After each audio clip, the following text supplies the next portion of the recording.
Assalamualaikum warahmatullahi wabarakatuh. Perkenalkan, nama saya Sabrina Zahra dari kelompok 26 tutorial pengendalian dan penjaminan mutu. Pada video ini, saya akan mengerjakan tugas mingguan modul 2, shift 2 pada tutorial PPM, dan peta kendali atribut dan diagram Pareto. Di sini terdapat 5 soal untuk modul 2, dan penyelesaiannya menggunakan software RStudio. Untuk nomor 1, di sini terdapat soal sebuah perusahaan penyedia layanan internet memiliki call center yang menangani banyak panggilan setiap hari. Manajemen ingin memastikan bahwa proporsi panggilan bermasalah, misalnya panggilan terputus, jawaban salah, atau pelanggan tidak puas, tetap dalam batas kendali statistik. Untuk itu dilakukan pencatatan selama 20 hari. Nah, di sini terdapat tabelnya. Di sini ada rentang dari 1 sampai 20 hari, lalu ada jumlah panggilan dari tiap 20 hari, dan juga jumlah panggilan bermasalah di rentang 20 hari tersebut. Nah, pertanyaannya, manajer call center ingin mengetahui apakah proporsi panggilan bermasalah setiap harinya masih dalam batas kendali statistik atau ada tanda bahwa kualitas pelayanan call center sedang menurun. Nah, di sini untuk penyelesaiannya kita menggunakan RStudio dengan package ReadXL dan juga QCC. Nah, di sini udah aku install dan diaktifin. Setelah itu bisa di-input data persoalan 5 persoalan tadi ke Excel dan juga diimpor ke RStudio.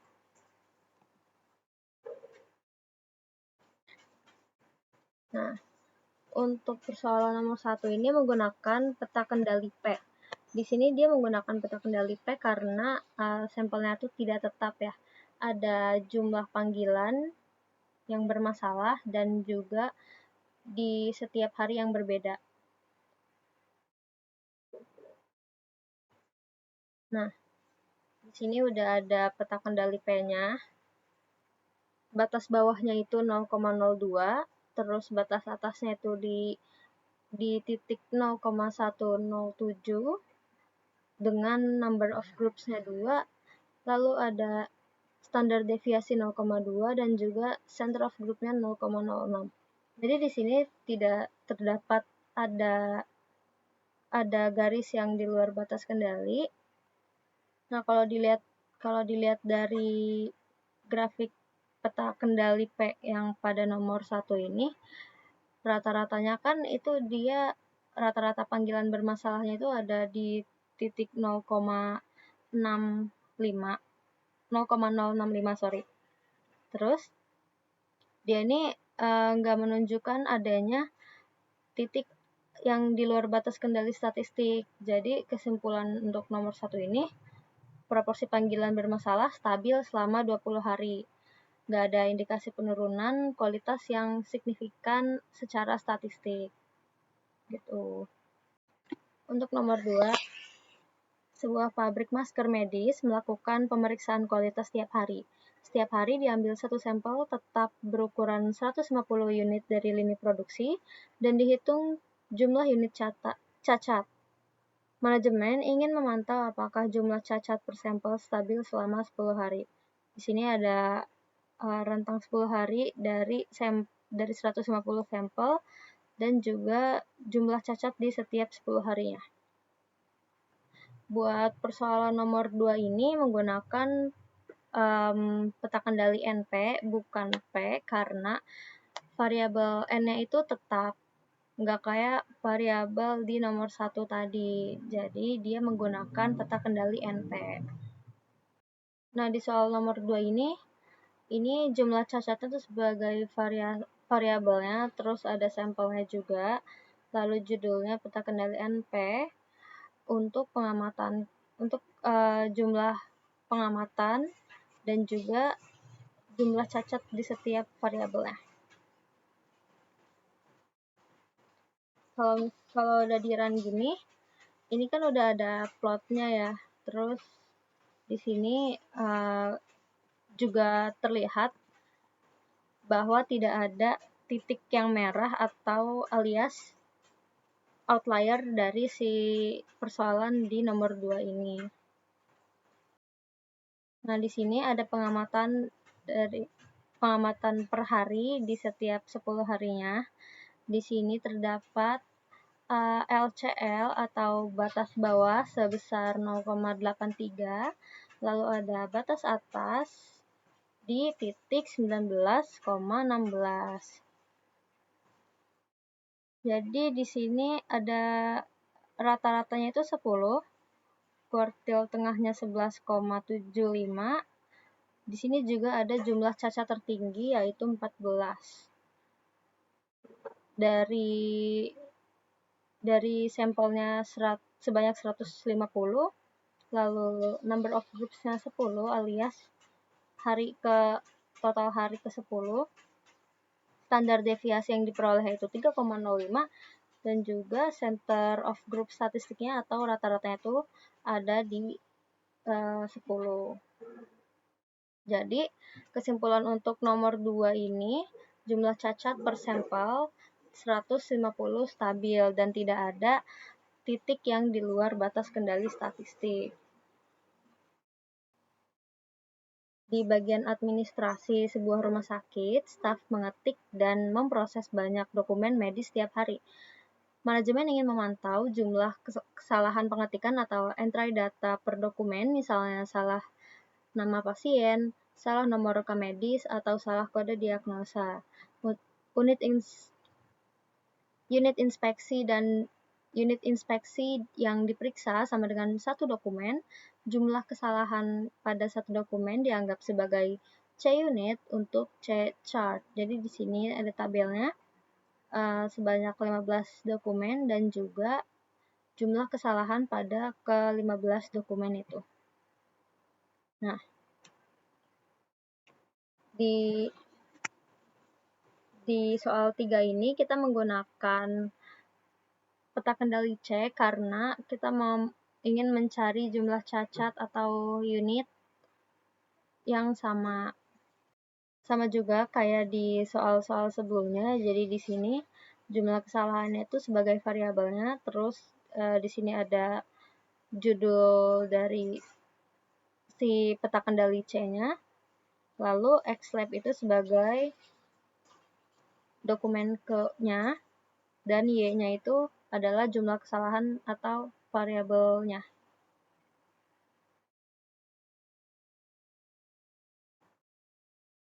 Nah, di sini juga kalau dilihat dari grafik plot peta kendali C-nya, di sini nggak ada titik-titik yang warnanya merah atau alias di luar batas kendali statistiknya.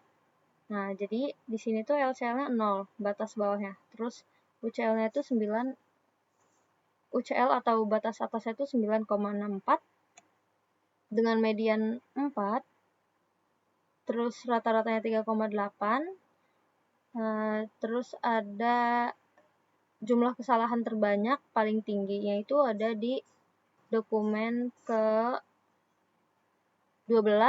yaitu sebanyak 7. Nah, grup sampelnya itu 1, terus number of groups-nya 15, dan juga center of group statistiknya atau rata-ratanya itu adalah 3,8. Dia itu batas termasuk CL atau batas tengah dan juga rata-rata. Lalu ada standar deviasi sebesar 1,94. Jadi kesimpulan pada nomor 3 di modul 2 ini adalah meskipun dia terdapat beberapa kesalahan, namun kesalahan ini tidak ada yang melebihi atau keluar dari batas kendali statistiknya. Next, nomor 4. Di sini nomor 4. Departemen sterilisasi sebuah rumah sakit memeriksa tray alat medis setelah proses sterilisasi. Karena ukuran tray dan jumlah alat per tray-nya beda-beda, tiap pengecekan, tiap pengukuran adalah alat per tray, NI berbeda, yang dihitung adalah jumlah cacat, residu kerusakan fil, partikel, terus per tray atau CI. Manajemen ingin memantau cacat per unit selama 12 pengamatan. Oke, di sini ada 12 pengamatan. ada tadi tuh disebutin NI itu alat atau tray-nya, lalu C itu sebagai cacatnya. Pada persoalan nomor 4 ini dia tuh menggunakan peta kendali U. Di sini kenapa dia pakai peta kendali U? Karena di soal itu terlihat bahwa jumlah alatnya tuh beda-beda. Terus tipe datanya itu cacat per unit. Jadi kita pakai peta kendali U. Nah, di sini juga LCL yang diperoleh atau batas bawah yang diperoleh itu adalah 10. Batas atas yang diperoleh itu 0,221 dengan standar deviasi 0,32. Lalu ada center of group statistics atau rata-ratanya dari di antara LCL dan juga UCL yaitu 0,10. Nah, di sini mainnya itu adalah 0,104, terus ada kuartil tengahnya 0,11 dan juga beberapa group sample size-nya.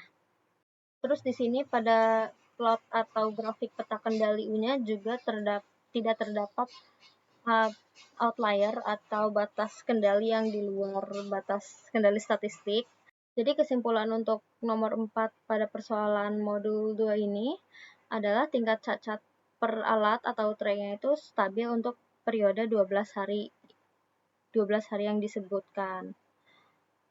Lalu selanjutnya ada nomor 5 yaitu dengan diagram Pareto. Sebuah restoran cepat saji menerima banyak keluhan pelanggan setiap bulan.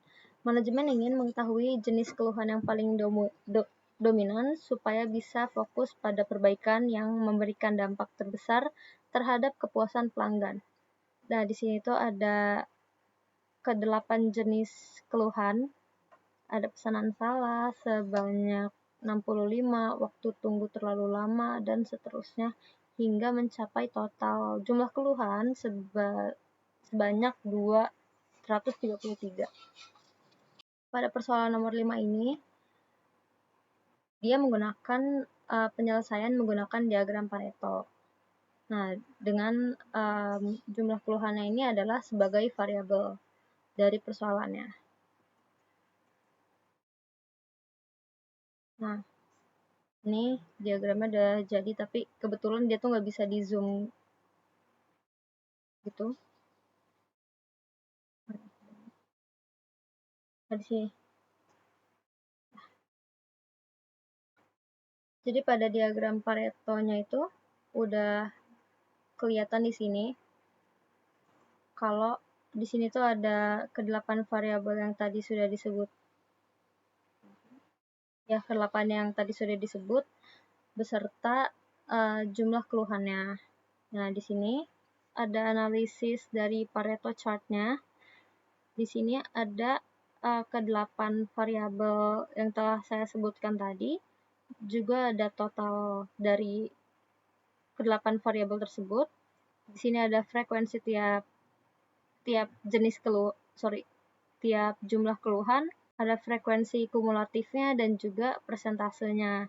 Lalu di sini juga terdapat persentase kumulatifnya.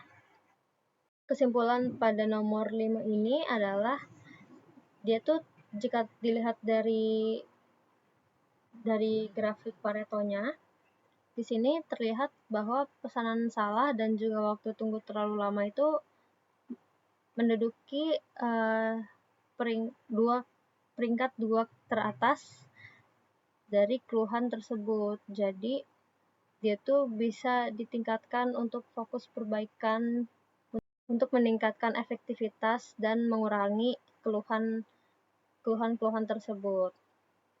Oke. Terima kasih atas kesempatannya. Cukup sekian penjelasan tugas mingguan modul 2 tutorial PPM dari saya. Kurang lebihnya mohon maaf. Wassalamualaikum warahmatullahi wabarakatuh.